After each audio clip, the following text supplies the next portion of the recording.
Thank God that was then. I used to be really embarrassed. There was a real powerlessness that I felt. It was very scary.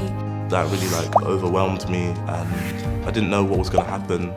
I felt massively overwhelmed at the start of my epilepsy journey. So when I was being diagnosed, I was having seizures most weeks and I wasn't on med yet, so it wasn't controlled.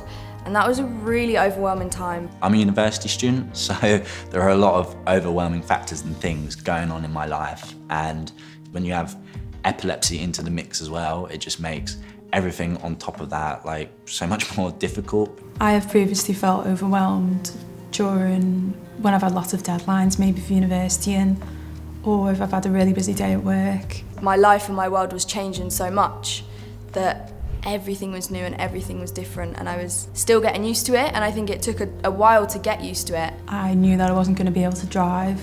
That was really overwhelming because I feel like being able to drive is seen as something that everyone does, and it's like the next stage in your life as you're growing up. Epilepsy brings with it memory problems. When you've got memory problems, you have to spend slightly longer going over lectures, going over seminars. Whenever I'm feeling overwhelmed, I listen to music, and that just instantly focuses me on something, and then I'm away from everything going on around me that's overwhelming. One of the things I really like to do is to plan ahead.